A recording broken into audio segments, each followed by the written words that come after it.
dengan mendatangi gedung DPRD Kota Kupang Kamis 21 November 2024. Aksi ini dilakukan untuk mempertanyakan terkait status mereka yang tidak memenuhi syarat untuk mengikuti seleksi P3K pada tahun ini.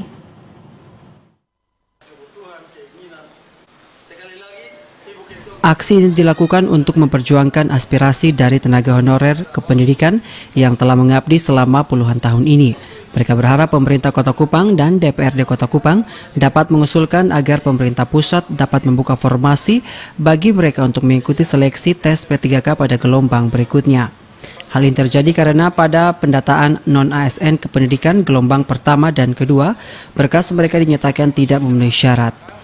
Menurut Koordinator Honorer Kependidikan Kota Kupang, Buce Oktavianus Mbatu menjelaskan, sebanyak ratusan orang tenaga honorer kependidikan gelombang pertama dan kedua yang terdata di pangkalan data BKN dinyatakan tidak memenuhi syarat karena selama ini surat kontrak kerja yang mereka terima berada di bawah Dinas Pendidikan Kota Kupang. Selain itu, pembayaran gaji mereka bukan berasal dari dana APBD, melainkan dibayar menggunakan dana bantuan operasional sekolah.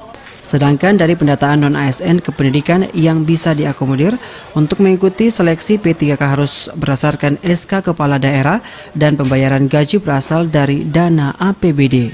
Kami ke sini, teman-teman yang pada tahap kedua ini, kalau birokrasinya masih sama, regulasinya masih sama, maka yang pasti bahwa teman-teman yang tenaga kependidikan di sekolah-sekolah itu juga tidak dinyatakan TMS.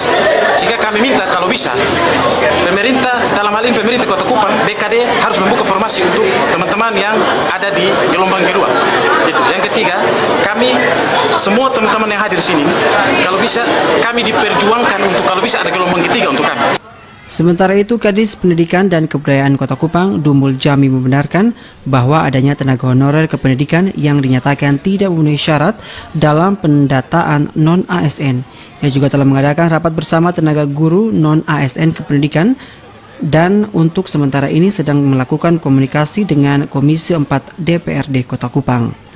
Mereka bersurat ke Presiden sampai ke Wali Kota Kupang dan DPR Kota Kupang, sehingga saya pikir memang perlu mendapat perhatian khusus dari pemerintah pusat sehingga teman-teman yang sudah dinyatakan TMS itu mereka bisa mengikuti tes kembali, mengikuti proses tes di tahap 2 ini. Dari Kota Kupang, Kristo Dapo, TVRI NTT.